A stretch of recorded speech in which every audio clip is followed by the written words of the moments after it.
It became very clear from the beginning that technology is going to be a bridge between the traditional part of our continued growth into the future, and then connecting the past with the future, and we have to be laying this bridge in the present.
ayo mahirwe arahari ako kazi cyangwa amahirwe cyangwa icyo gukora gifite aho gihuriye n'ibyo bize muri tekinoloji kirahari mu Rwanda cyangwa ntacyo? Ese ni mu Rwanda gusa wabasha kubona icyo ukora kijyanye n'icyo bize, cyangwa wabona no hanze hose n'ahandi? Murakoze cyane, ndagusubiza inonda genda umwarimu. Hello, uko yumva? Yes. Hello, uri kuyumva? Yes. Yewe n'umwarimu tumaze imyaka irenga hafi 10 twigisha mu cyo bita CBC. Tukumvikana? Yes. Icyo bita competency based curriculum. Ni curriculum igendeye ku bushobozi umunyeshuri avana ku ishuri. Ubwo nk'abarimu rero kugira ngo setinge umwana ndi mu nama kugira ngo setinge goals, kugira ngo umwana ibyo avanye ku ishuri azabijyana mu buzima busanzwe. Turi kumvikana? Turi gukumva neza cyane. Niyo yari gahunda ya curriculum turi kwigishamo. Ariko usanga kubera materials akenshi ziba zitaboneka, urumva ko mvuze ko hashize nk'imyaka 10 twigisha muri iyo curriculum. Ariko usanga ikibazo cy'abana bagera ku isoko ry'umurimo, ugasanga baracyafite indi gap ndende yo kugira ngo bya bintu babijyane ku isoko. So ubu rero, ariko ubwo ni muri rusange, mvuze muri rusange. Ariko ku bintu bijyanye na technology, abo ngerageza kugenda mbona iyo ndebye, bamwe bagerageza kuva ku ishuri bakagerageza kubijyana mu buzima busanzwe, nubwo tugifite gaps ya materials cyangwa y'amahugurwa ayinjiza neza muri career yo kugira ngo tubibyaze umusaruro. Sinzi niba icyo mvuze cyumvikana. Cyumvikana neza cyane.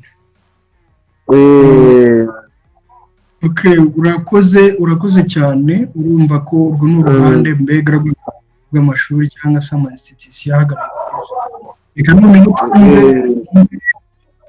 twumve Ashire ikintu bwira bikurikije noneho n'ariyo life n'ubuzima bwo hanze, uko ukurikije experience afite ku ishuri na nyuma yo ku ishuri, umusaruro ubumenyi twakuye mu ishuri maze tugatera imbere muri tekinoloji. Sawa, urakoze cyane Frank. Urakoze cyane Jean Paul. Yes, Ashire, time is yours. Okay, murakoze cyane Elisa, murakoze cyane Frank. Ndizera ko muri kunyumva neza. Yego, turi kumva. Okay, so reka nizere ko mwese mumeze neza. Turi muri weekend. Njya nkunda kubivuga, twajyaga dukora iki kiganiro umwaka ushize, noneho nkavuga ni ni byiza kuba dufite abantu bahisemo kuza kwiga ibintu bishyashya kugira ngo mujye kuryoshya nk'abandi muri weekend. Ikindi cyari kuba ari igihe wenda abantu bamwe bagiye kubyina cyangwa se bagiye kunywa inzoga cyangwa se n'ibindi, ariko kuba mufata umwanya mukaza mukavuga muti reka tujye kwiga ikintu gishyashya cyangwa se tujye kumva icyo abantu bavuga, ni ikintu cy'ingenzi nyine, kimwe mu bintu bituma dukomeza gukora ibyo dukora. Niyo event yazamo umuntu umwe niyo yazamo babiri, icyangombwa ni uko Rwanda Technology Community igira akamaro ku buzima bw'umuntu runaka, yaba umuntu umwe cyangwa se abantu babiri cyangwa se batatu. Icyangombwa ni uko ibyo tuvuga cyangwa se ibyo dukora bigira akamaro umuntu runaka. So yari amaze kubivuga Frank avuga ati ari ikibazo bahura nacyo abanyeshuri bagera hanze ugasanga nta materials bafite zo kuba baka-applying ibyo bize. Ni ikibazo abantu benshi bibaza iyo umuntu arangije kwiga akajya hanze, ugasanga ari kuvuga ati ntabwo mfite igishoro cyo kuba natangira kampani yanjye, ntabwo mfite uburyo bwo kuba nakwikorera, ntabwo mfite uburyo bwo kuba nabona akazi. Ugasanga umuntu agiye hanze yize nk'amashanyarazi, ageze hanze atangiye gukora ubuhinzi cyangwa se agatangira kugenda ahingira abantu ububyizi, ugasanga ntabwo abashije gukoresha bya bintu yize mu ishuri cyangwa se ngo byo bimugirire akamaro. So icyo tugiye gukora uyu munsi, icyo ndaza gukora, turaza kuganira kuri tekinoloji muri rusange, noneho tuze kureba ni ayahe ma opportunities ahari cyangwa se ni ayahe ma roles ahari, turebe nuko umuntu ku giti cye cyangwa se nuko wagira mu undi muntu inama yo kuba yatapinga muri izo opportunities zihari, kuko hari amahirwe menshi agenda anyuraho, hari azanwa n'igihugu, hari azanwa n'aba investors baza mu gihugu. Turagenda tureba ni gute umuntu yatapinga muri ayo ma opportunities. So uburyo nahisemo kubikora, nuramuka ugize ikibazo ndi kuvuga, waza kumpagarika cyangwa se ugashyira ikibazo muri chat, noneho turaza kubinyuramo nyuma ibibazo muraba mwabajije. Nihagira inyunganizi nayo yishyire muri chat kugira ngo tuze kuyivugaho. So ikintu cya mbere nshaka kubanza kuvugaho ni uko abantu benshi baba bumva bagomba kuzabanza bakarangiza amakaminuza muri IT cyangwa se bakarangiza PhD cyangwa se bakarangiza amasomo yo hejuru nyine ku rwego rwo hejuru, cyangwa se bakabona certificate zo mu bigo bikomeye cyane kugira ngo bazabashe kubona opportunity y'akazi cyangwa se opportunity y'icyo bakora. Gusa mu ikoranabuhanga cyangwa se muri tech careers ntabwo bisaba ko ufite degree zihanitse, uretse ko amasomo amwe n'amwe ari mu nk'amasomo yerekeranye na machine learning, arimo ibintu by'ubushakashatsi n'imibare, usanga akenshi bisaba ko umuntu aba afite amashuri yo hejuru. Cyakoze ama opportunity menshi ari muri tech ntabwo asaba ko umuntu afite amadigiri yo hejuru, ntibisaba ko uba ufite certificate zo hejuru, ahubwo bisaba ko wowe ufite ubumenyi. Ni iki kintu ushoboye gukora, wabasha gukora ugakorera undi muntu kikamuhereza value, noneho akaba yaguhereza amafaranga cyangwa se ukaba wabasha gukuza kariyeri yawe. So aho kugira ngo twibande ku byo umuntu yize cyangwa se ku bintu yamazemo imyaka ari gukurikirana mu ishuri, akenshi usanga atanafitemo skills, turaza kureba muri make ni ibiki wowe uwo muntu ushoboye gukora. Ibyo bintu ushoboye gukora ni iyihe kariyeri byafitingamo. Noneho tuze kureba nanone abantu bamara imyaka myinshi bari kwiga ariko ugasanga nta kintu na kimwe afite cyo gukora, ari kuvuga ati nta kintu afite cyo gukora. Akenshi usanga biterwa n'uko amakuru afite ari limited, ugasanga umuntu ntabwo afite amakuru y'ahantu yashakira akazi, ntabwo afite amakuru y'ibigo bitanga akazi, ntabwo afite amakuru y'ibintu ashobora gukora bitewe n'ubumenyi afite. So icyo tugiye kureba, ndaza kubanza mbabwire, turareba kuri kariyeri zigiye zitandukanye ziri muri tech, niturangiza kureba kuri izo kariyeri noneho tuze kuvuga ku cyo uba ukeneye kugira ngo izo kariyeri uzijyemo. So ntabwo ibintu byose ngiye kubabwira ibintu byose bihari, hari ibindi bintu ushobora kuza kubona ugiye gukora research yawe cyangwa se ukabona n'ibindi ntavuze. It's just no kugira ngo mbafashe nyine ku muntu ugiye gutangira cyangwa se umuntu udafite experience zihagije ni gute yatangira. So hari ama possibility menshi ashoboka. Aya ngaya ni ama group, ngo muri buri group harimo izindi kariyeri nyinshi. Hari possibility nyinshi za kariyeri, hari kujya muri software development and engineering, hari ukujya muri data and AI careers, hari ukujya muri cyber security and ethical hacking, hari kujya mu byerekeranye na cloud and infrastructure, hari product and project management, UI UX, hari web3 with DevOps, hari digital marketing, hari virtual reality na freelancing. Ni ibintu byinshi cyane, ariko muri ibi byose nyine hajya harimo izindi roles nyinshi. Noneho ndizera ko abantu bagiye bakurikirana digital discourse twagiye tugira mu bihe byashize, rimwe twagiye tuzivugaho tuvuga uko watangira. Cyakoze icyo ngiye gukora ubu ngubu no kugenda nyura muri buri imwe ngenda mbabwira ni ibiki ushobora gukora muri iyo ngiyo, byagusaba iki kugira ngo ukore muri iyo kariyeri. So turahera muri ibi ngibi ntabwo nabishyize muri iyi presentation, ariko muraza kuba muri kumva, icyangombwa nuko ibyo ndaza ndi kuvuga muraza kuba muri kubyumva. Duhereye muri software development ifite possibility nyinshi. Hari abantu benshi bakunda kuza kutubwira ati bashaka kwiga software development, ntabwo baba bazi icyo bashaka muri make. Aravuga ati ndashaka kwiga software development, ariko ntabwo azi icyo ashaka exactly. So ni ukuvuga ngo harimo opportunity menshi, harimo abantu bazashaka kuba aba front end developer. Aba front end developer n'abantu bakora ziriya interface z'imbuga dusura, cyangwa se biriya bintu iyo umuntu asuye nka website, kiriya kintu abona nyine agenda akandaho agenda, biriya n'aba front end developer babikora. Back end developer bakora ibiri kubera inyuma wowe utari kubasha kubona kuri database, kuri logic iri behind. Noneho hari na full stack developer, bakora byose. Hari abakora ama mobile app, bakora application za telefone zo kuri Apple, kuri iPhone, zo kuri Android. Akaba abakora ama games, ariya ama games mukina muri telefone cyangwa se abantu bakina ku mashini, ariya ama games nayo hari abantu baya developer. Abo nabo n'aba developer bari muri software development part. Hari abakora embedded systems n'abantu ba programming hardware, bahuza, murabona nk'izi drones zigenda mu kirere, ziba zifite ama IC cyangwa se ama integrated circuit ari programmed mu buryo runaka. Hari ama device menshi hari ubu ngubu afite IC ziri programmed. Abantu babikora n'aba embedded systems developer, hari aba IoT engineers, bose bari muri iyo category, bose nabashyize muri category imwe. Hari aba DevOps, ni babandi bagenda, urabona iyo uri umu developer hari uburyo udeveloping ikintu, noneho ugapushinga codes zawe ukazishyira kuri GitHub, noneho zikaza kuba deployed inyuma.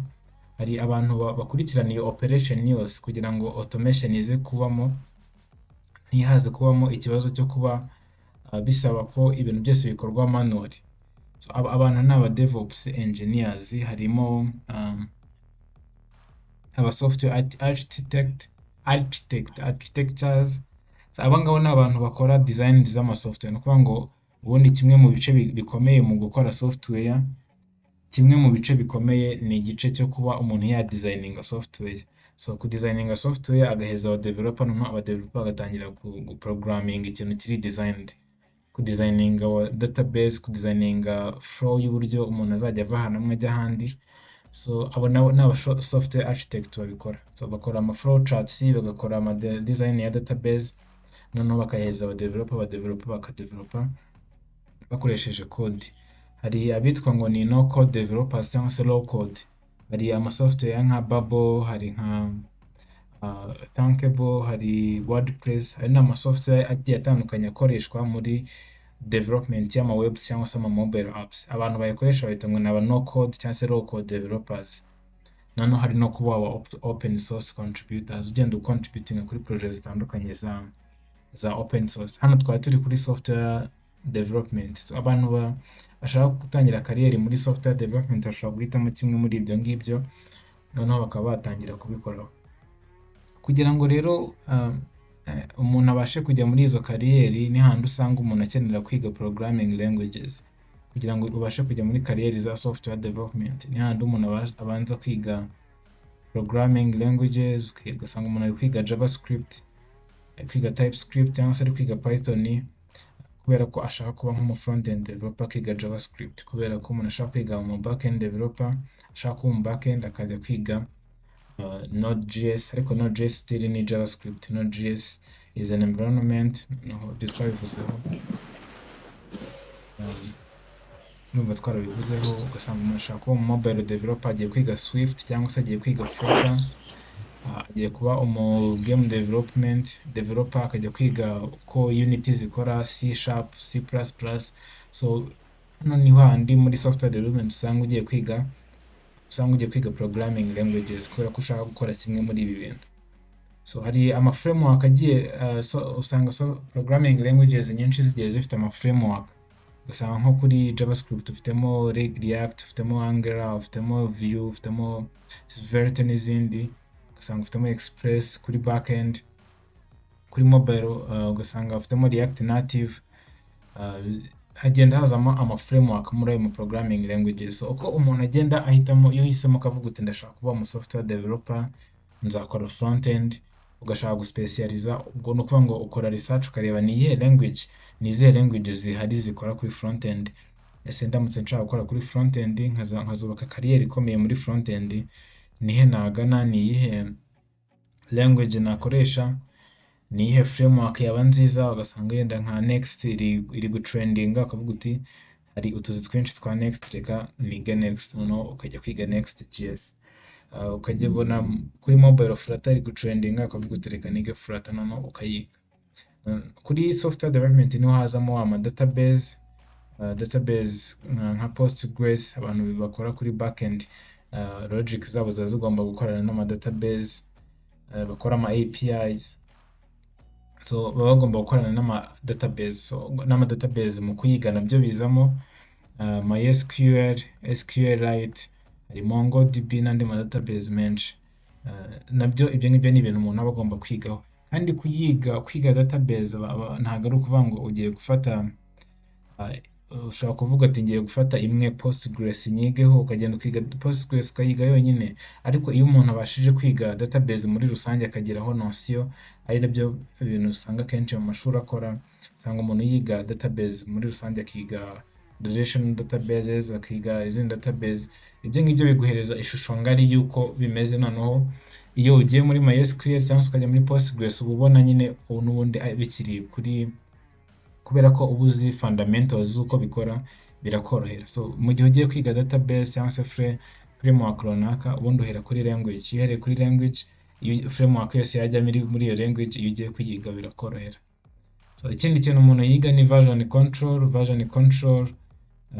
Harimo nka GitHub, ni Git, ubundi Git, noneho hari Bitbucket n'izindi. Git ni iri popular cyane, abantu benshi bakoresha. Noneho code zikabikwa kuri GitHub. Izo code zabitswe kuri GitHub, noneho zikaba zishobora kuba version control zigufasha mu gutrackinga version z'ama software yawe, cyangwa se changes wagiye ukora kuri software yawe, cyangwa se ibintu byawe byose uri guprogramming. Ikindi kintu noneho ugomba kumenya muri software development ni aribyo bita unit testing cyangwa se end to end testing. Ugomba gutestinga ko ibintu wakoze bikora icyo ushaka koko bikora. So iki ni kimwe mu bintu abantu benshi birengagiza, ariko cy'ingenzi. Iyo umaze kwandika code ugomba gutestinga. So no kwiga zimwe muri frameworks zifasha mu gutestinga nka Jest, Mocha, PyTest n'izindi, nabyo biragufasha cyane iyo uri kwiga software development. So ikindi kintu cy'ingenzi cyane ntashobora kwirengagiza nuko ushobora kuba ufite technical skills uko zangana kose, ariko iyo udafite soft skills hari ibintu byinshi uburakinga.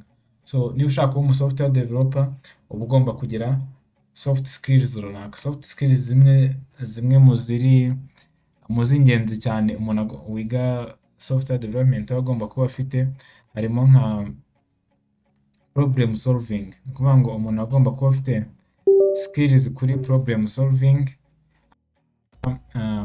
ushobora ku-understandinga icyo umukiriya akeneye, se umukiriya akeneye iki, noneho ukamenya uko uraza kumufasha fulfillinga needs.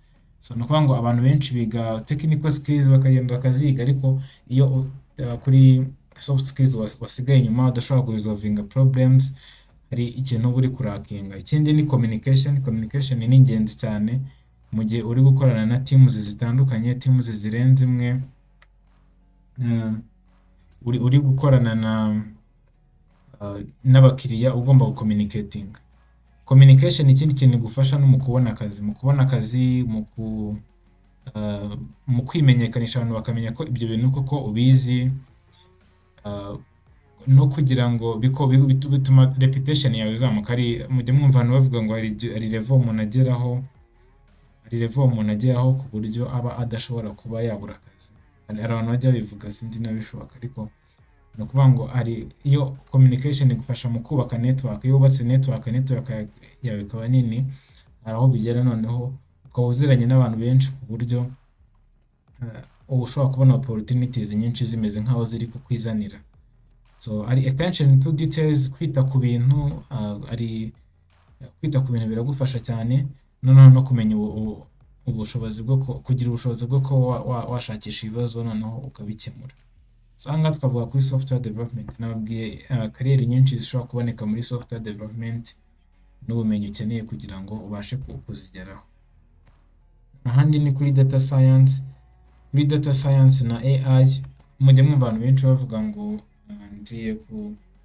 ndi kwiga ngo AI, ndi kwiga usanga umuntu aravuze ngo ndi kwiga AI. Abantu benshi bakunda kuvuga AI, ariko AI harimo ibintu byinshi. Ni ukuvuga ngo muri AI harimo ibintu byinshi kugira ngo tubashe kubona iriya modo ya nyuma irangiye iri gukora, umuntu ashobora kujyaho akabaza ikibazo ikamusubiza. Hari ibintu byinshi biba byakozwe. Ibintu biba byakozwe rero biba bigendanye, biba byarakozwe n'abantu bagiye batandukanye. So ku byerekeranye na data, hari role 3 zijya kumera nk'iziba kimwe, nka data scientist, hari aba data engineers n'aba data analyst. Ni role 3 zijya kuba kimwe ariko zitandukanye mu byo bakora. Ni ukuvuga ngo aba bantu ikintu baba bakora cyane cyane usanga nk'aba engineers ni ugukora infrastructures zifasha aba analyst analyzing data. Kuvuga ngo tuvuge dufite data muri Excel, dufite amakuru y'abakozi dukorana, dufite imishahara bagiye bahembwa mu myaka yagiye itambuka, dufite ibintu byinshi nyine biturutse muri data zerekeranye n'abo bantu twagiye dukorana. Noneho umu-engineer ikintu akora infrastructure irafata izo data ikorohereza umu-analyst kuzanalyzing. Tuvuge dufite Excel, ariko ni gute wazistructuringa muri Excel ku buryo umu-analyst biraza kumworohera kuzanalyzing. Uwo ni umu-engineer akavuga ati dufite maybe Google Analytics. Google Analytics ni gute wayikoresha, ni gute wayicustomizinga kugira ngo yorohere umuntu uraza kureba izo data kuba yazikoresha icyo zagenewe gukora. No kuvuga ngo umu-engineer ashyira infrastructure in place, analyst akaza akareba muri izo data akavuga ati analyze izo data agatanga icyo izo data ziri kuvuga. Umu-scientist izi role zijya kumera kimwe. Umu-scientist we nawe akora nk'ibyo umu-analyst akora, ariko hakazamo n'ibintu byo gukora, ashobora no gukora predictions akurikije z'ahahise, akareba ni ibiki bishobora kuzaba mu gihe cy'ahazaza. Niba imvura yaraguye iminsi 100 ishize, akanaliza akavuga ati mu minsi 10 iri imbere hashobora kuzagwa imvura. So ni ukuvuga ngo izi ni role zigiye zitandukanye ziri muri data and engineering and AI careers. Indi ni machine learning engineer. Aba machine learning ni abantu usanga bakora research, bakadevelopinga amamodo twebwe aza tukayakoresha tuvuga turi gukoresha AI, bo baba bakoze izi modo noneho zikaza twebwe tukazikoresha. So aba ML engineers nibo badevelopinga ziriya modo babinyujije muri research, mu kugira ubumenyi bw'imibare no gukora algorithm afite inoza imibare iri strong behind. Noneho models bakoze bakayaduheza natwe tukayakoresha.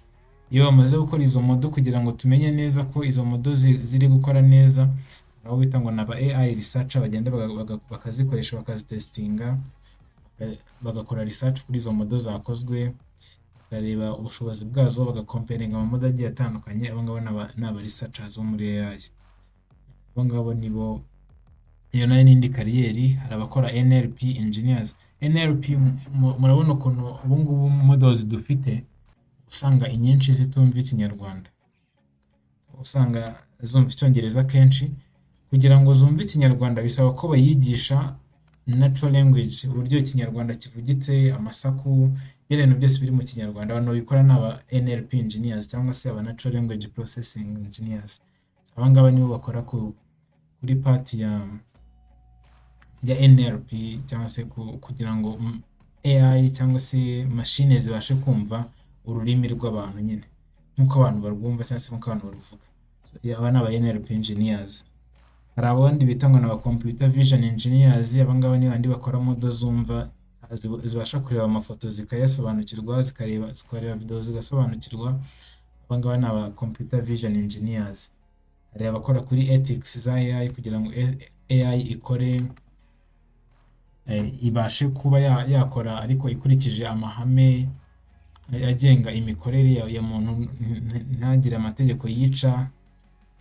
AI zikore nta mategeko ziri kwica kandi zize kuba ziri responsible AI, ni ukuvuga ngo ikore ariko itarenga ku mabwiriza nyine asanzweho ya sosiyete. Hari n'abandi bakora ku bintu byinshi bigiye bitandukanye. Nari nababwiye nti ibi ngibi ndi gukora ni bikeya mu byo umuntu ashobora gusanga muri izi fields. Impamvu ndi kubikora gutya no kugira ngo umuntu yumve possibility zose zihari muri aya mafield agiye atandukanye. Noneho numara kumva possibility nahaweho kugira ngo exploring uvuga uti ndi kwirimita. Tuvuge abantu bose baza kumbaza ngo ndashaka kwinjira muri tech, bambwira ngo ndashaka kwiga gucoding. Kwiga gucoding ni byiza ariko ntabwo ari cyo kintu cyonyine cyari. Kuba umuntu yamenya ko hari ibintu byinshi bitandukanye no gucodinga nyine ni byiza, biradufasha twese kugira ngo abantu batangire exploring career nshyashya. Hari izindi ziri muri cyber security no muri ethical hacking.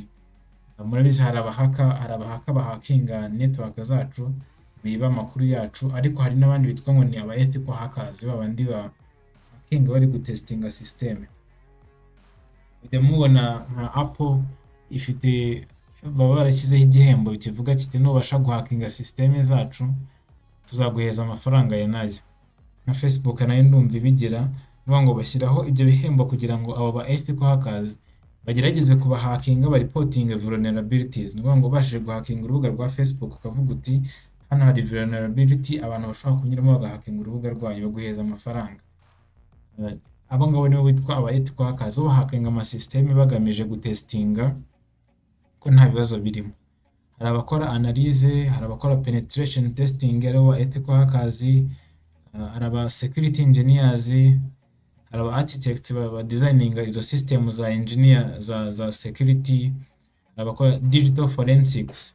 Nkuko iyo ahantu habereye icyaha hari abantu b'abapolisi baza bakareba ngo ikintu cyabereye hano, bagafata ibikumwe bakajya kubipima. Ariko hari n'ibindi bibera online, kuvuga ngo iyo umuntu yibye nk'amakuru nko kuri banki akoresheje ikoranabuhanga, hari fingerprints zigenda zisigara, cyangwa se hari fingerprints mu buzima busanzwe, ariko na online hari ibyo bita fingerprints, aho hari utuntu duto tugenda dusigara muri system tugaragaza ko uwo muntu ari we wayibye. Hari abantu rero bakurikirana ibyo ngibyo nabo bakamenya ko ibyo ngibyo byabaye, bakagenda bakurikirana bakamenya ngo ni hehe ikibazo cyaturutse, ninde twatatse, twamusubiza gute. Abo ngabo nabo izo ni career zigiye zitandukanye. Hari aba incident response analyst, banaliza bakira ama incident yabaye bwa mbere bakanaliza.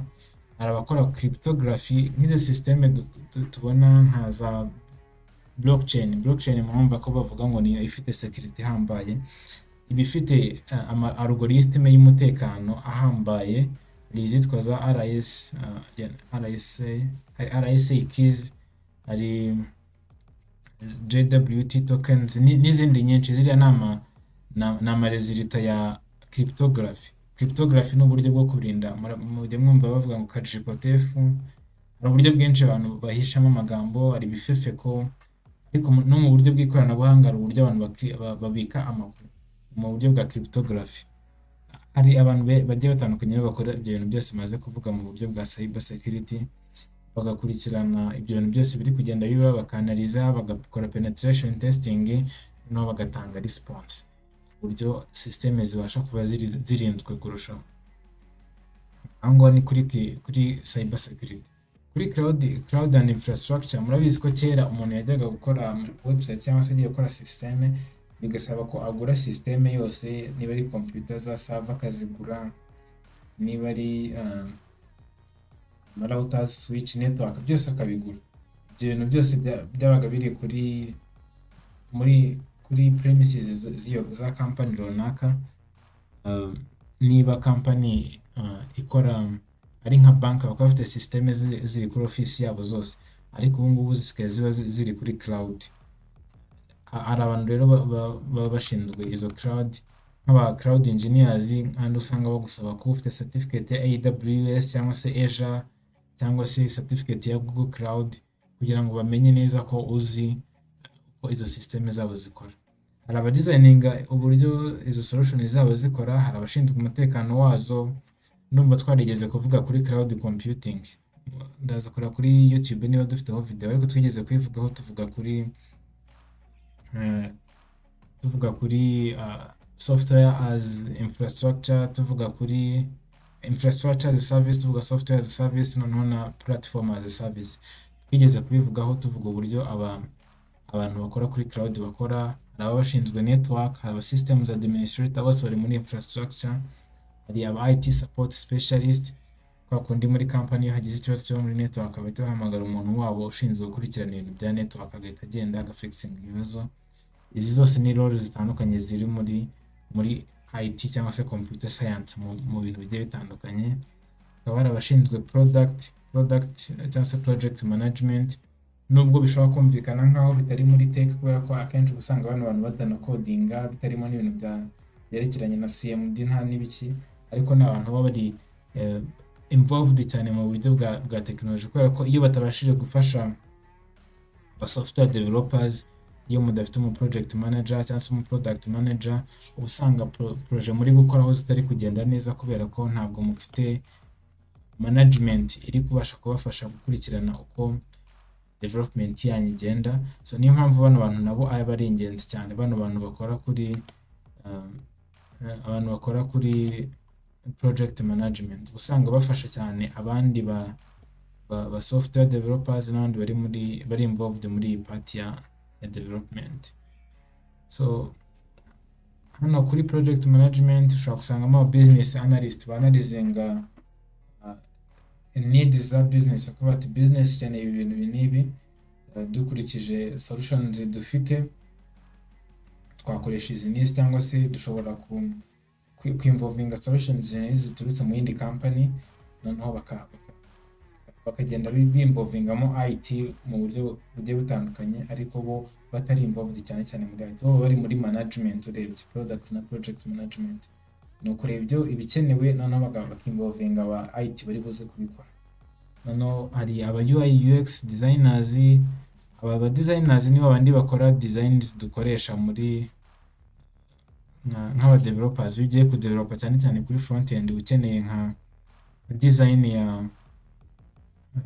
design ya website ugiye gukoraho, abantu bari buze gukora kuri izo ngizo n'aba UI UX, user interface, user experience designers, ba designing uko aba user baraza gufiringa bari gukoresha iyo platform.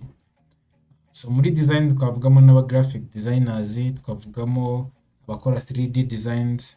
Nigeze kubona mu minsi yashize umurava bashyize hanze itangazo bavuga bati turi guharinga 3D designers.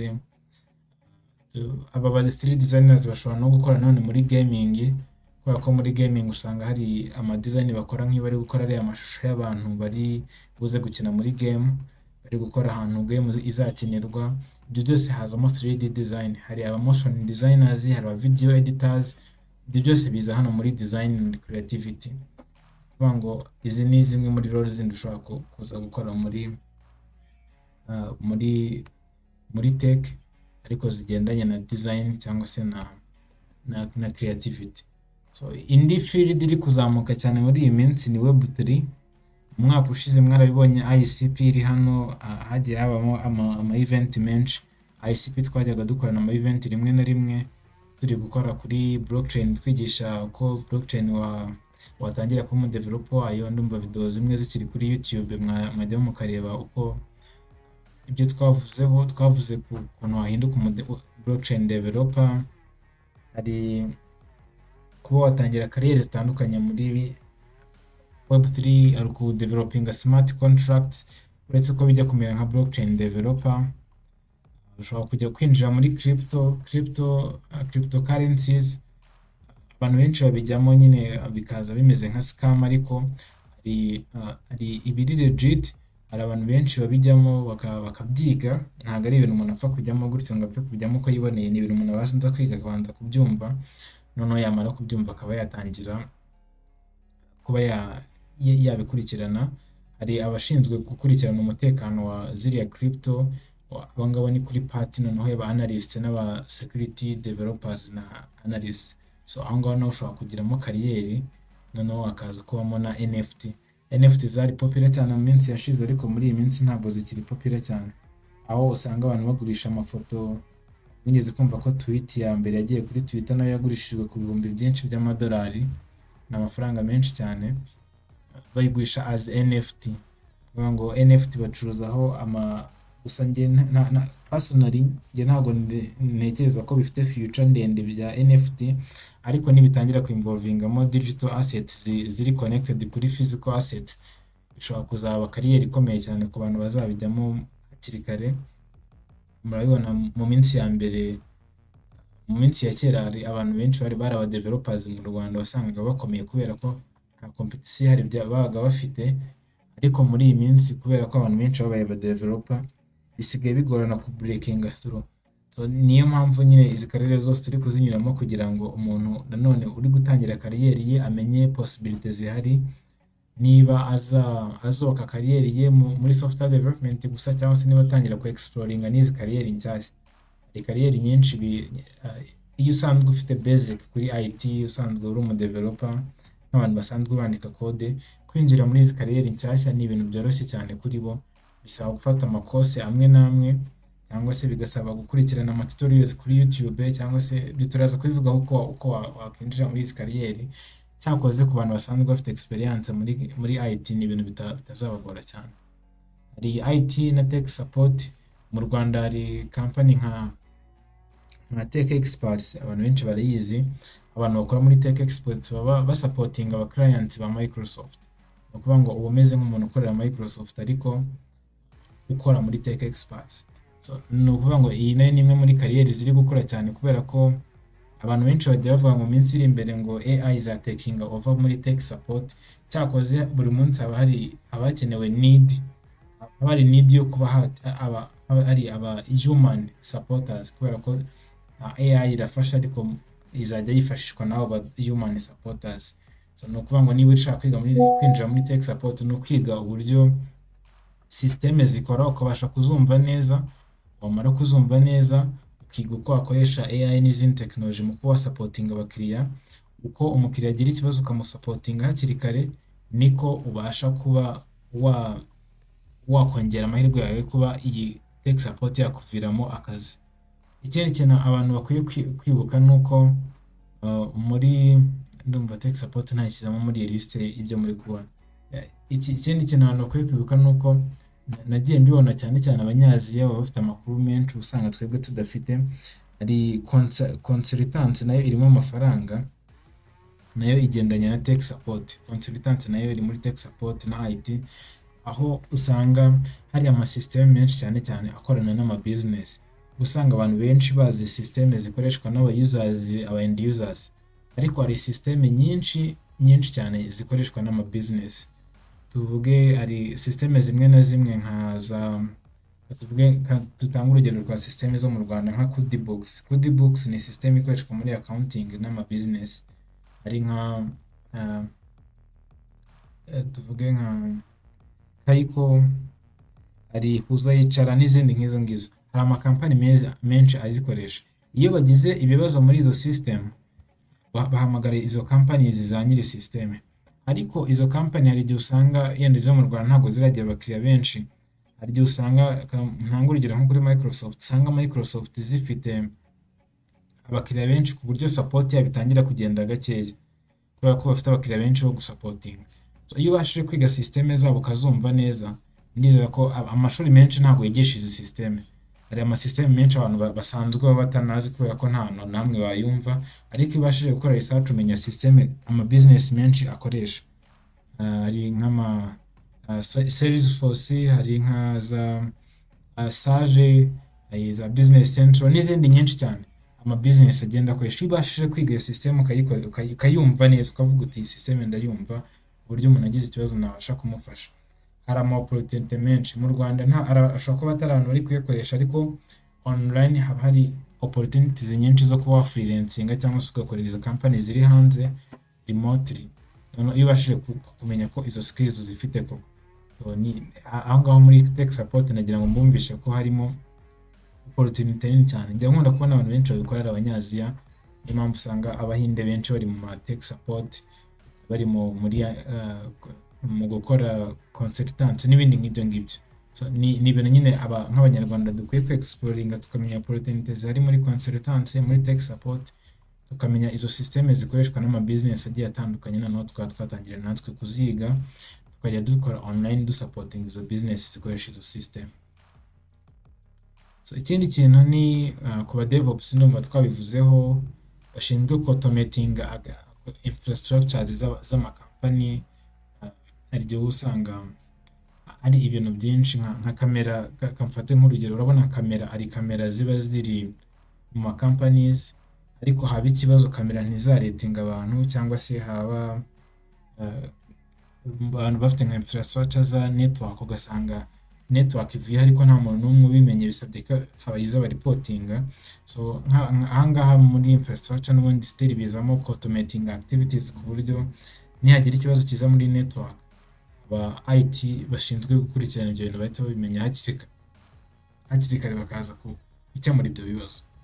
So ahangaha ni kuri DevOps na infrastructure na automation byose bikazamo.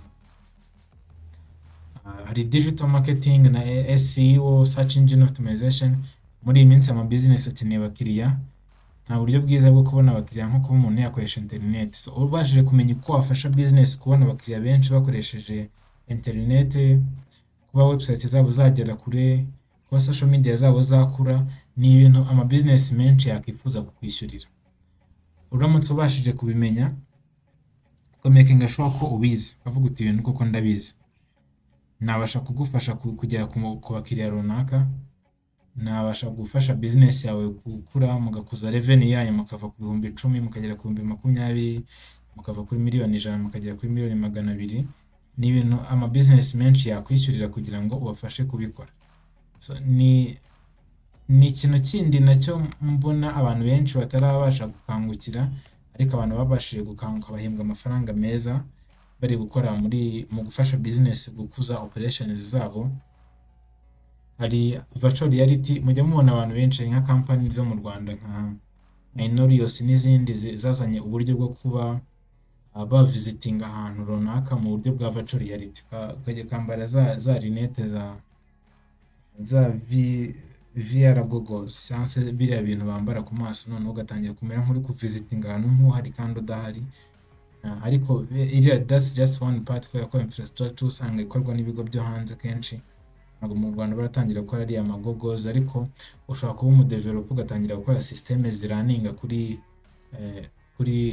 ziriya VR goggles. Murabizi mu minsi ishize hasohoka ziriya goggles za Google za Vision Pro, twabivuze uko zisohoka, ndumva twarakoze event tukabivugaho, twavuze ko nyine hari opportunity kuba umuntu yatangira gukora app akoresha app ziraninga kuri Vision Pro, ziraninga kuri ziriya systeme za Meta. Gutangira gukora aya app na app, izi app zisanzwe zihari mu minsi yashize. Zuckerberg yavuga ukuntu mu minsi iri imbere tuzaba tugikeneye telefone, ahubwo telefone zaba ziri muri ziriya goggles, ziri muri wearable tech umuntu ashobora kwambara ku mubiri. So gutangira kwiga ku developinga app cyangwa se optimizing app asanzwe hari kugira ngo araninge kuri izi system nshyashya ziri kuza, ni ubundi buryo wakipositioninga neza kugira ngo future yawe izabe imeze neza.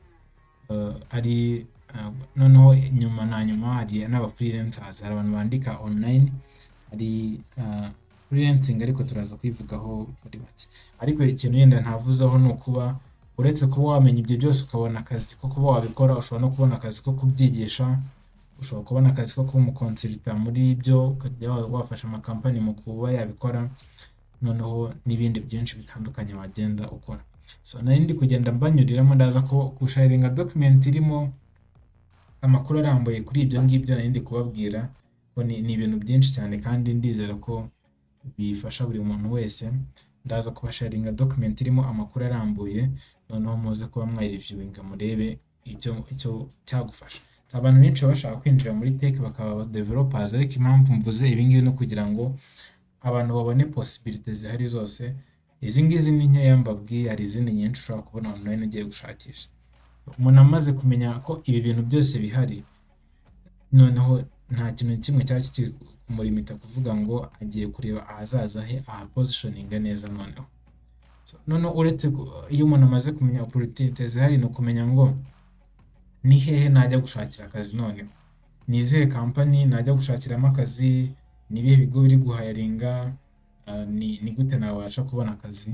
So ni ukuvuga ngo hari ubwoko bw'ibigo bitandukanye, cyane cyane muri tech usanga hari large tech companies. Akenshi usanga mu Rwanda tutazifite izi ngizi, amakampani manini. Hari nka company bita Fang, ubwo no kuvuga ngo ni Facebook, Amazon, Apple, Netflix, Google n'izindi nyinshi. Microsoft hano ntabwo irimo, ariko nayo ni company nini. Hari ziriya company za OpenAI, hari Tesla, hari ayo ni amakampani manini akomeye ku isi, bahayaringa global. Ni ukuvuga ngo bo ntabwo bahayaringa muri Amerika gusa, bahayaringa ku isi yose. Iyo ibintu uri kuvuga usanzwe ubizi kandi nyine wumva koko ubizi, baraguhayaringa aho waba uri hose ku isi. Bajya bashyira hanze announcement yo kuhayaringa, ariko cyane cyane usanga izi company zihayaringa igihe cyose wakumva ushoboye. Ushobora kohereza, uretse ko biba bigoranye kubera ko baba bafite ama application arenga ibihumbi n'ibihumbi turutse hirya no hino ku isi. Biba bigoranye kugira ngo breaking through, ariko mu gihe umaze kumenya ko ufite skills bakeneye, birashoboka ko wagerageza kujya kuri. Abenshi usanga bafite amapaji ya kariyeri, hariho ama email ushobora kubandikiraho, cyangwa se hariho uburyo ushobora ku-applyinga kuri roles runaka ku makariyeri page yabo. Usanga bo bakeneye kuba ufite technical skills ziri hejuru, ukaba uzi gusolvinga ibibazo. Abantu benshi bitoza gusolvinga ibibazo bajya ku mbuga nka za LeetCode hariho ibibazo resolvinga ukoresheje code. Umuntu akakubwira ati dufite, usanga byimvovingamo imibare cyane, ariko iyo ubasha gusolvinga ibyo bibazo usanga kenshi ibibazo byinshi bya coding umuntu yakuzanira wabisolvinga. So bareba abantu bafite ubushobozi kuko basolvinga ibibazo byo kuri high level cyane, noneho ukaba ufite experience mu kuba wakorana n'amatekinoloji ari akomeye nyine n'undi basanzwe bakoresha, ukaba noneho uri n'umuntu ushoboye cyane, kugira ngo noneho breaking through muri izi interview zabo. Usanga bafite ama levels menshi ya interview, bisaba ko noneho uba ufite communication skills zo ku rwego rwo hejuru. Ari nacyo kindi kintu gikenewe cyane nyine ndakomeza ku-emphasizingaho. Niba ushaka gukuza kariyeri yawe muri tech, ni ugukuza communication skills zawe. Communication skills, problem solving ushobora kuyikora witoza kuri LeetCode nk'uko nari mbivuze. Hari nka Hackerlang n'izindi nyinshi zigiye zitandukanye ushobora gukoresha kugira ngo ukuze ubumenyi bwawe kuri problem solving. So hari izindi company z'ama startups ari kugenda kura, cyane afite product baselinga imaze kugira abantu benshi, cyangwa se iri gukoreshwa n'abayuza, ariko zitaraba company nini nka za Google cyangwa se ziriya zindi. Ushobora gusangamo nka za Flutterwave, Ndera, Paystack n'izindi nyinshi zigiye zitandukanye. Hari ziri muri Afurika, hari ziri hanze. Usanga izi startups kenshi ziri guhayaringa zidafite amafaranga ahagije, bahayaringa hirya no hino ku isi, ariko bahayaringa abantu nyine nabo bashoboye. Hano ubusanga ko kubera ko baba badafite amafaranga menshi yo guhayaringa umuntu kuri buri kintu, biba bisaba ko ufite ubushobozi bwo kuba wakadapta baguha role nk'ebyiri zose ukazikorera icyarimwe, ukaba waba umu front end n'umu back end developer byose ukabikora, ukaba waba urumva nk'umu full stack, ukaba ushobora kuba wakora nko kuri muri make kuba ushobora gukora ibintu byinshi icyarimwe, kuba ushobora gusolvinga problems, kuba ushobora kuadapta ko nyine ibintu byaho bihinduka cyane cyane mu ma startup, no kuba wafata ownership, ni ukuvuga ngo ibintu system baguhaye uri gukoraho uyikoreho nyine ukore nk'uwikorera, kubera ko baracyari gutangira bakeneye gukura, kandi uburyo bwiza bwo gukora ni uko babasha kubona umuntu uri committed kandi ubasha gufata ownership. So hari n'andi ma startup mu Rwanda, hari startups nyinshi cyane. Njya nkunda kubwira abantu niba uri muri tech mu Rwanda nuko ukaba nta company uzi zikorera mu Rwanda, nyine amahirwe ari kugucika. Ni ukuvuga ngo niba uri mu Rwanda shakisha amakuru kuri company zikorera mu Rwanda, umenye companies zikorera mu Rwanda. Kenshi usanga startups iyo bagiye guharinga ntabwo bavuga ngo tugiye gushyira hanze announcement yo guharinga, usanga bo bafata bareba mu bantu baziranye cyangwa se bakareba mu bantu babaricins out, bavuga ati tugiye guharinga bano bantu, usanga kenshi badashyira hanze announcement. Rero abantu bategereza ko amatangazo y'akazi ajya hanze mu kazi muri tech akenshi ntabwo bizakunda, kubera ko biba bisaba ko uba uri very active, ukamenya ni izihe company ziri mu Rwanda, ukabaricinga aho twabwiye uti ngiye nshoboye ibi ngibi, mubike contact zanjye nimukenera serivisi zanjye muzambwire, kugira ngo igihe cyose opportunity yabonekera bazakubwire ubone iyo opportunity. So nabagira inama, niba uri ushaka akazi ni ukumenya ama startup cyangwa se ama company ari mu Rwanda ari no hirya no hino ku isi, ukajya ubakurikirana, ukamenya igihe bagiye guharinga, ukamenya igihe bafite need, igihe bashobora kuba system yabo iri kugenda igira abayuza benshi, kuko system zigira abayuza benshi niko bagenda baharinga. Noneho ukajya umenya ko ugomba ku-applyinga hakiri kare, bagomba kuba bazi ko ibi bintu bizi, igihe bagiye ku-applyinga noneho bakaba bakuricinga aho noneho bagakora ikizamini cyangwa se bakaguharinga. So nuko menya izo companies zigiye zitandukanye ziri mu Rwanda n'iziri hanze. Ndaje turebe zimwe muri zo, ama NGO cyane cyane akorana na za Mozilla Foundation ikorana na Digital Umuganda. Sinzi niyo Digital Umuganda muyizi. Digital Umuganda niyo bari gukora NLP, bakora ibintu bya NLP, nabo nigeze kubivugaho byo gufata languages zikabasha kumva indimi zigiye zitandukanye, bakora ku models abasha kumva indimi z'Ikinyarwanda n'indimi zo muri Afurika, zo mu Uganda, Kiswahili n'izindi ndimi ziri local. So Mozilla Foundation ikorana n'ayo organization kugira ngo izo ndimi nazo zibashe kumvwa n'amamashini. So nari n'izindi foundations nka Wikimedia, Gates Foundation n'izindi nyinshi zose zishobora kugufasha, ziba ziri guharinga, bakeneye ama website, bakeneye aba data analyst banalize amakuru yabo, bakeneye cyber security kugira ngo barinde amakuru bafite. Ariko hano naho usanga bakeneye abantu nyine bafite passion for social impact, bandi baba bifuza kugira contribution batanga kuri societe, ariko nanone bashoboye, ntabwo bashaka umuntu udashoboye. So ndaza kugenda mbigarukaho, ugomba kuba ushoboye technically, ufite kandi communication skills, no kuvuga ngo kugira ngo ubashe ku breaking muri ayo organization manini, ama interviews kugira ngo umenyane n'abantu baho. Nubwo abantu benshi bashobora kuvuga ngo ni ikimenyane, ariko ntabwo ari ikimenyane. So nawe byibazeho, uramutse ugiye guharinga uzanye n'abantu batatu bazi ibintu, nyine ubizi neza ko ibintu koko babishoboye, ntabwo wakirwa ujya kureba kora guhera kuri babandi, kubera ko guharinga ni process itwara igihe kinini, wanamusinga gushaka amakuru kuri abo bantu, kubakurikirana. Ariko uramutse ufite nk'abantu nk'icumi uzi bashoboye ibintu koko, guhita ufata abo bantu icumi ukarebamo umuntu umwe uri buha akazi, biroroha cyane kurusha kujya kunyura muri process yo gushaka abakozi. So niyo mpamvu uba ugomba kubaka network yawe, ndaza kubigarukaho nyuma, ariko uba ugomba kubaka network yawe bishoboka kugira ngo abantu bajya guhiringa bazaguha akazi. So n'ibigo bya leta muri iyi minsi bisigaye biharinga abantu bo muri tech, NCSA, NIDA, Rwanda Revenue, RSSB, bafite amatimu ya tech akomeye, ngo naho ushobora kubaricinga out anytime, noneho bajya guharinga bakaba bakugira. So bishobora gutwara igihe kinini, ushobora kubahereza CV yawe uyu munsi bakazakuricingaho umwaka utaha cyangwa se bakazakuricingaho na ryari, ariko it's worth trying nyine. Ni ukuvuga ngo niba ufite CV yawe wizeye ko ibintu bishoboye, reaching out kuri companies zigiye zitandukanye, kuri government, ku bigo bya leta, noneho ugende ubabwira ibyo ushoboye, noneho igihe bazagukenera bazaguheraho. So hari ibigo byinshi, hari ibigo bitanga consultance nka Tech Experts, nigeze kuyivugaho, iri mu bakorera mu Rwanda. Hari za PwC ndumva nayo ikorera mu Rwanda. Hari n'ibindi bigo byinshi, hari nka, ariko no gushakisha amakuru, ngo ugomba gushakisha amakuru wowe uzi ko ari consulting industry, hari tech support industry.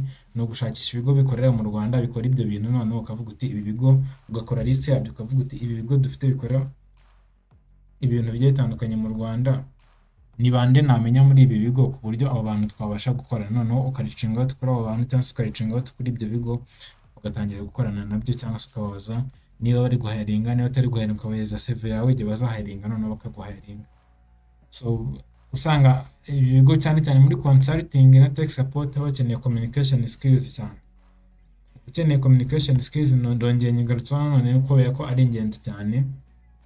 Ushobora gukora mu ma teams, kandi ibintu nyine ufite na technical skills. Technical skills zifite uruhare runini, ariko nkurikije ibintu nagiye mbona nyine communication skills navuga ko ari nka 50-50. Ufite technical skills 50%, ufite na communication 50%, ufite amahirwe yo kuba wabona akazi nyine muri companies nyinshi za tech, zaba mu Rwanda cyangwa se no hanze. Ntabwo isoko rikiri limited mu Rwanda gusa. So hari ama companies menshi ari ko ushobora gukoramo akazi, hari nka za AC Group, hari Marathons, hehe n'izindi nyinshi cyane, hari Irembo. Aya ma company menshi amaze gukora, amwe muri yamaze gukora nyine amaze kugera ku rwego rwo kwinjiza amafaranga menshi no kuba yaringa abantu benshi. No kuvuga ngo kuba watangira gushakisha akazi muri aya ma company, n'andi mahirwe nayo dufite kuba dufite izi company mu Rwanda, abashakisha aba software developers. Urebye muri za kariyeri zose nababwiye zishoboka, muri izi company uramutse ufite skills, izi company ziri loko zishobora kuguharinga nyine. Hari company zakuze zimaze kugera hejuru, ariko hari n'ama startup akiri matoya. Ziriya domain zose nababwiye uramutse ufitemo skills, wowe tangira wa applying. Ikindi kintu yenda nababwira, abantu benshi ntabwo babizi, ariko bategereza kubanza kuba technically, bashaka nyine kubanza bakaba technically bakabagera ku rwego rwo hejuru, ariko ntabwo ari ngombwa. Niba wizeye ko ari ibintu uzi biri basic, ufite communication skills, tangira applying mu kazi nyine. Tangira ukora ama interview, ntutegereze kwiga ngo ugere ku rwego rwo hejuru, kubera ko nutangira akazi ibintu byinshi uzabyigira mu kazi. Abantu benshi bakunda kubivuga, ariko cyane cyane muri tech industry igenda ihinduka buri munsi haza ibintu bishyashya buri munsi. Ntabwo wabyigira rimwe ngo urangize. Wowe iga ibintu biri basic, biri fundamental, noneho nujya mu kazi uzagenda wiga ibindi uko bigenda biza. So niba ubasha kwiga ibintu mu buryo bukoroheye, ukaba ufite communication skills, tangira applying akazi niba udafite 100% technical skills. So noneho hari izindi companies ziba zikeneye aba IP, cyane cyane izi ngizo ziba zikeneye abantu bo kumanaginga ama website yabo, kumaintaininga infrastructure zabo. Usanga ama company nk'ibigo by'ibitaro, ama company y'ubuhinzi, n'ibindi bigo bigiye bitandukanye. Nyine company yose itekereza ko ari company, baba bakeneye umuntu w'umu IT, yaba umwe cyangwa babiri, ko baba bamukeneye. Kuvuga ngo wowe no kureba ni iki izi companies zikeneye, noneho ni iki wowe wakora ukurikije skills ufite, wa contributing kuri izo companies. So ubashije kubona izo company ugenda uga contributingamo, aba ari amahirwe menshi yuko uzabona kariyeri nyine. Abantu benshi, ikibazo kimwe nagiye mbona abantu benshi bafite nuko bategereza ko ibintu bibasanga aho bari, ariko muri iyi minsi n'iyi si tugezemo ntabwo wategereza ko ibintu bigusanga aho biri ngo ugire icyo ugeraho. Ni ukuvuga ngo ugomba guhaguruka ukavuga uti mfite ubumenyi, noneho nkeneye gushakisha aho ubumenyi nabukoresha, ngatangira gushakisha. So hano rero naho ushobora gushakishiriza. Hari remote, hari abantu bakora muri company zo hanze bari mu Rwanda, abanyeshuri nzi benshi biga mu universite, muri University of Rwanda, biga muri IPRC, biga no mu yandi makaminuza yo mu Rwanda, ariko bakiga bari no gukorera kampani zo hanze. Nanjye nabikozeho nkiga muri secondaire, nkiga muri kaminuza, nanjye nabikozeho nkorera kampani yo hanze, ariko nkora mu Rwanda nyine. So ushobora gukoramo software development, almost ziriya kariyeri zose nababwiye nyine ushobora kuzikora uri no gukora akandi kazi, cyangwa se uri gukorera mu Rwanda ariko uri gukora kampani zo hanze. Isoko ntabwo rikizitiye mu Rwanda gusa, ushobora gukora kampani zo hanze hirya no hino ku isi. Hari ibigo byinshi bigufasha kubona ako kazi ko hanze, hari nka za Turing, hari n'ibindi bigo byinshi nabonye mu minsi yashize. Abadage aribo bari kubishyiramo imbaraga cyane, baza kwigisha abantu indimi zabo, bakaguhuza na kampani zo hanze mu Budage, nubwo bigusaba kujyayo mu Budage, ariko hari izindi nka website nka za Remote OK, hari We Work Remotely n'izindi n'Umurava, nabyo bajya babikora, bahuza Abanyarwanda na kampani zo hanze, nabo bakaba babona akazi muri kampani zo hanze. Umurava yo ni kampani yo mu Rwanda, n'izindi kampani za outsourcing zo mu Rwanda nazo zishobora kuba zibikora, bakaguhuza n'izo kampani zo hanze. Ariko niyo bataguhuza nazo, gukora research, kwandika nyine remote software engineering jobs, uhita ubona kariyeri zigiye zitandukanye, ukareba ku website agiye atandukanye, ugakora research, ukamenya n'izihe kariyeri zihari, hasa n'utuhe tuzi duhari nshobora kuba naka exploring hanze. So na hano naho kubera ko harimo ama interview, ejo bundi nari ndi kuvugana n'umushuti wanjye, nigeze gupostinga akantu kuri stati, ndi kuvuga ukuntu abantu bagomba kwiga mu ndimi zero kugira ngo babashe kumva neza. Arambwira ngo nubwo abantu bakiga mu ndimi zero, ariko dukeneye kumenya Icyongereza, kubera ko Icyongereza ni ururimi rwa business hirya no hino ku isi. So kariyeri yose waba urimo ukeneye kumenya Icyongereza, kubera ko Icyongereza ni ururimi rwa business. N'Abafaransa bavuga Icyongereza, n'Abashinwa bavuga Icyongereza, n'Abaki bose bavuga Icyongereza. Ni ukuvuga ngo ukwiye kumenya Icyongereza.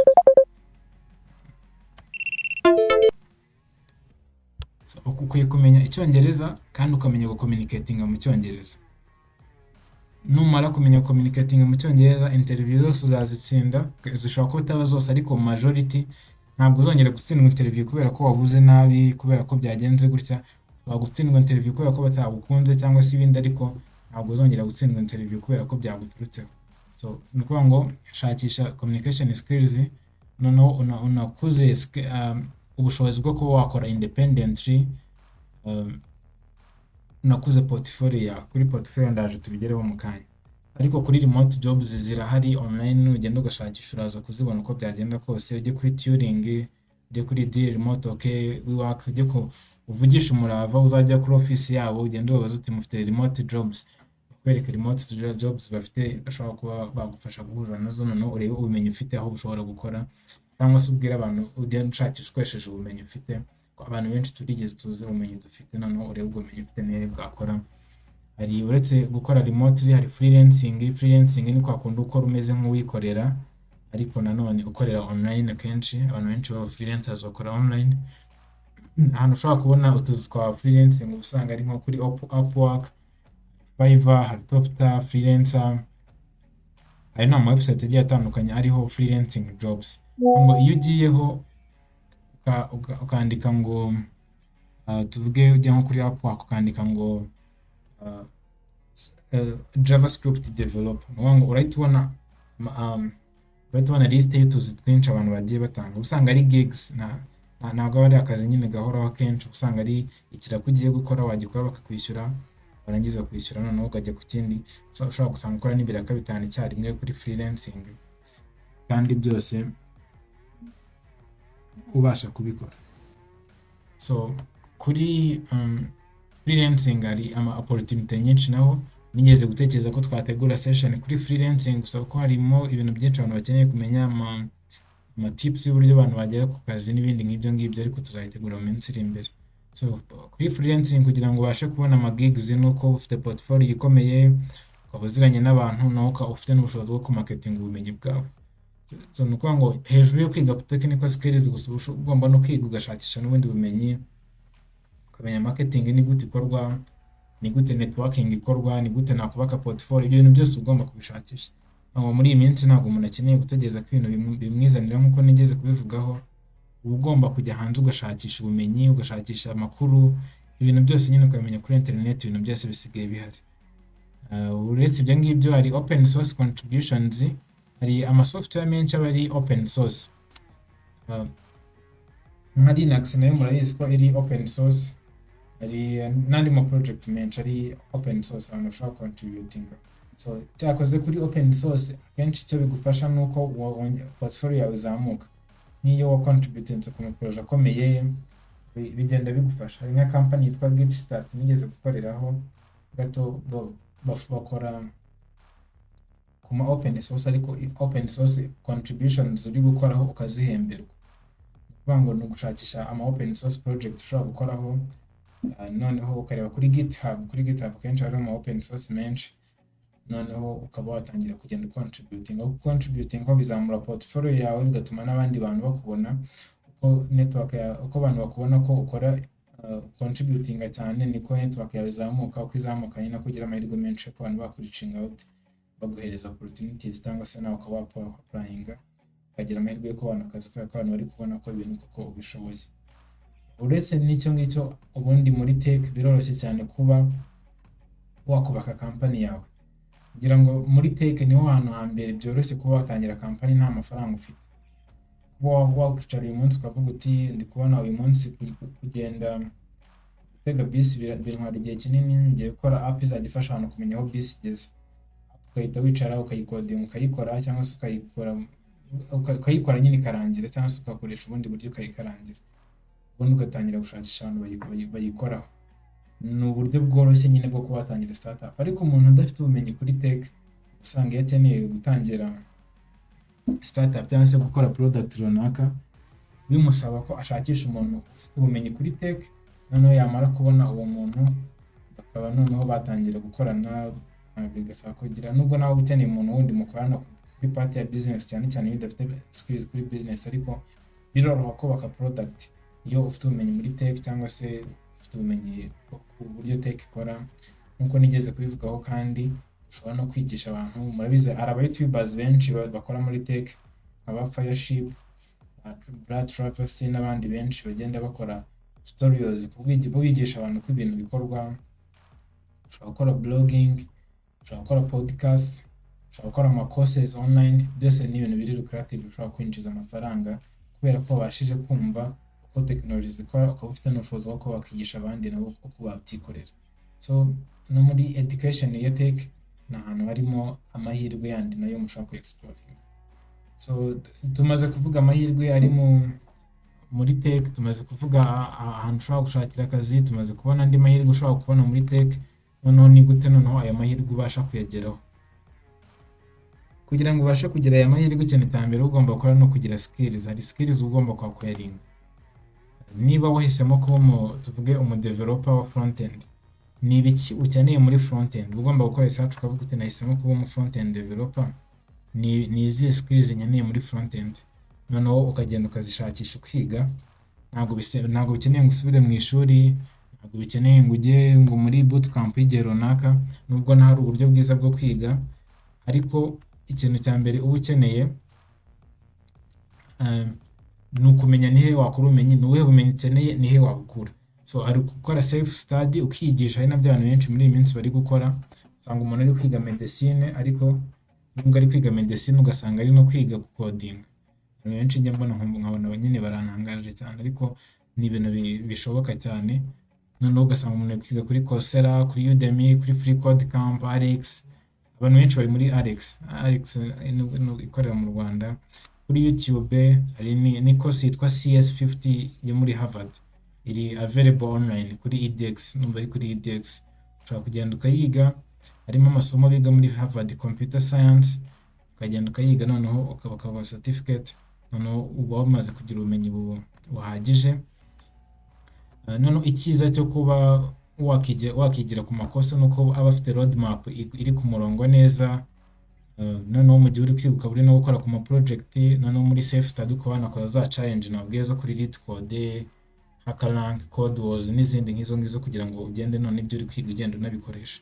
So, niba abantu barebye ko course dufite kuri JavaScript muri Technica, hari aho twagiye tugera tugafata umwanya tugakora ama challenges kugira ngo umuntu ibintu yize abashe practicing.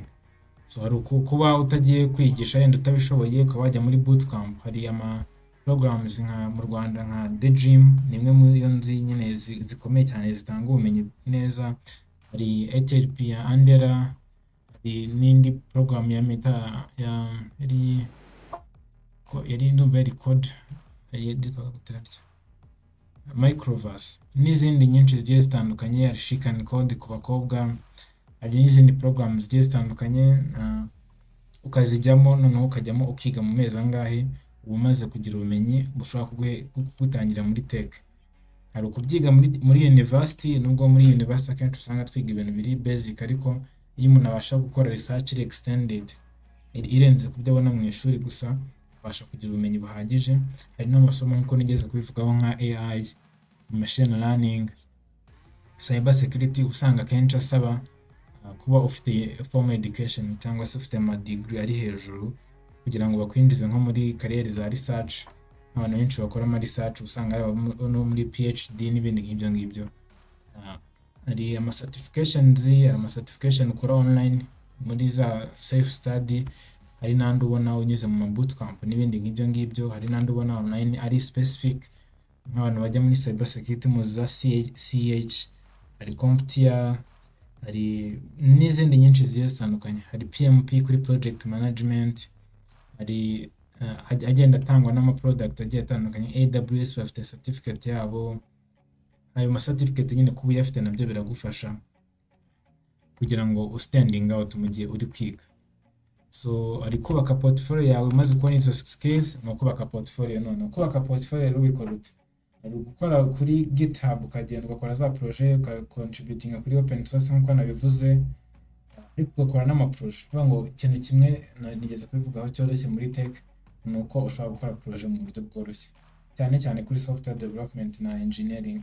Kuri software development ushobora gukora project ukazishyira kuri GitHub ku buryo umuntu wese usuye GitHub yawe abona project yakozeho, noneho ugashyiramo readme, hari files zitwa readme zisobanura neza icyo project yakora. Nibyo ukibuka neza kubishyiramo kugira ngo umuntu uzayisura azamenye icyo project yakora, amenye ko icyo wakoze ko ari ikintu cyiza. Ubundi buryo ushobora gukora ni ugukora personal website. So kuba ubwiye umuntu ngo ugiye kumukora website nta personal website ufite, nyine ntabwo bigaragaza neza ko bishoboye. Iyo ufite personal website wikodingiye cyangwa se wikoreye, niba ukoresha WordPress cyangwa ubundi buryo igaragaza uwo uri we, ishobora kugufasha ku marketing ubumenyi bwawe, ariko igaragaza ko ibintu kuko ubishoboye.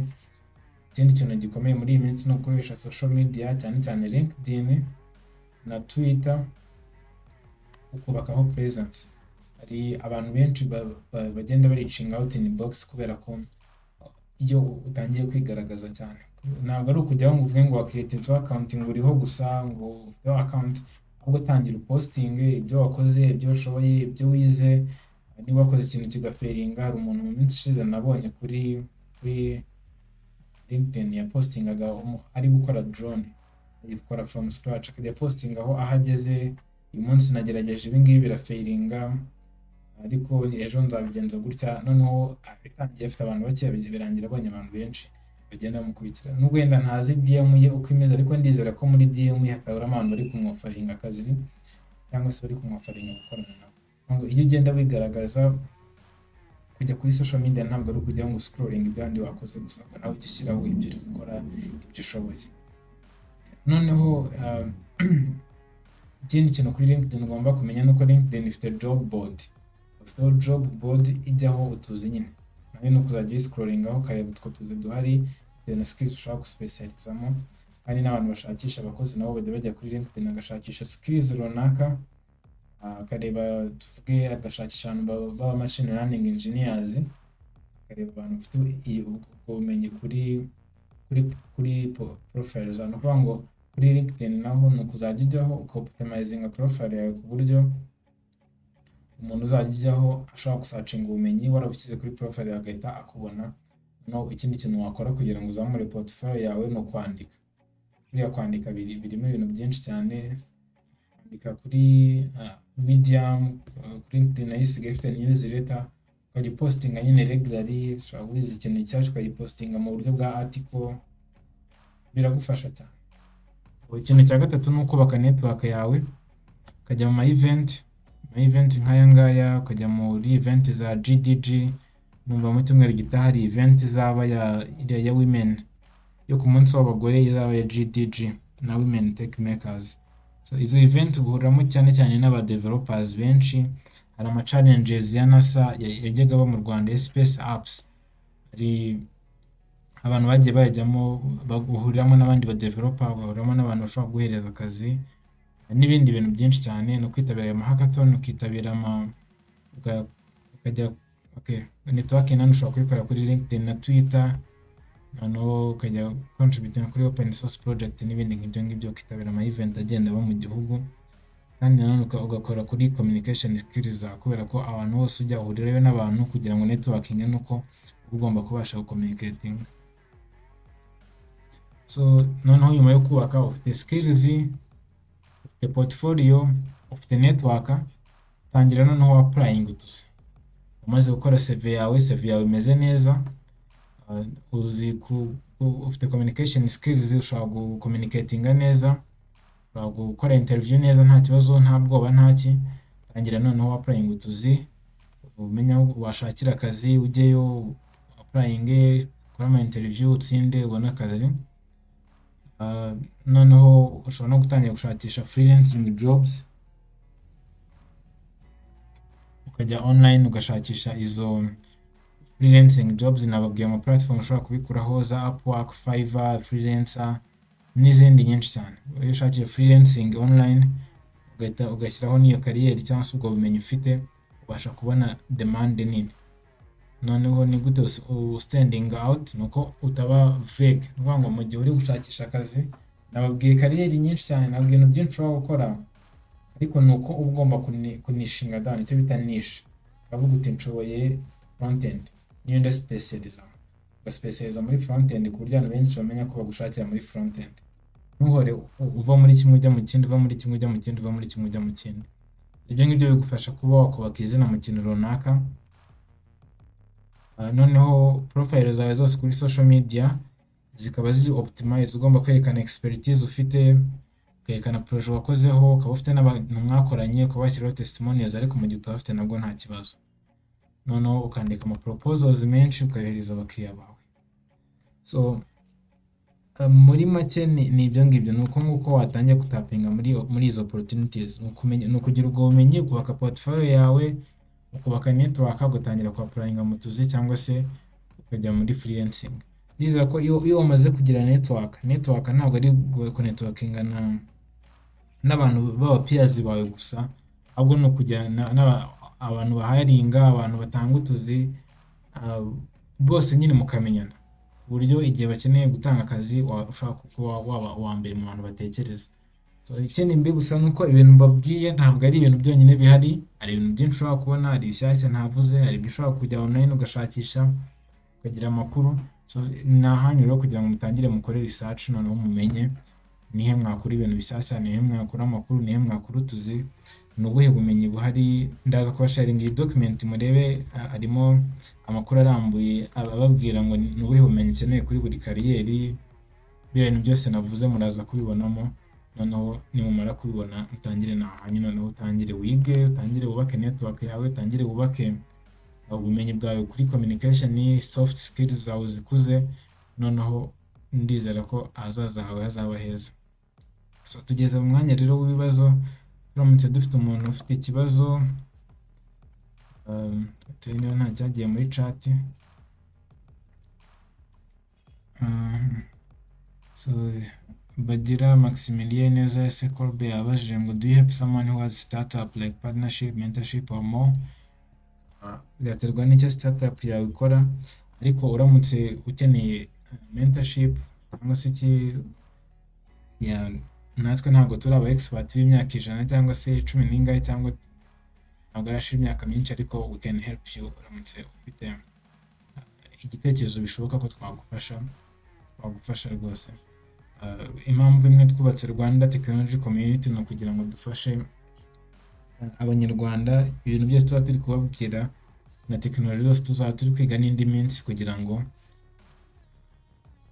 nitumara kwiga izo tekinoloji ariko muze kugira na skills zabafasha cyangwa se mugire resources zabafasha kuba mwagira icyo mubibyaza, atari ukubyiga gusa kugira ngo birangirire aho. So niba ufite startup ukeneye support, waricinga out noneho tukareba niba hari icyo twafasha cyangwa se twaguhuza n'umuntu wagufasha, noneho tukaba twareba uko byagenda. Niyo mpamvu turi no kubabwira kuri iyi ukuntu umuntu ashobora kubona akazi kugira ngo dufashe the technology community mu Rwanda kuba yagira growth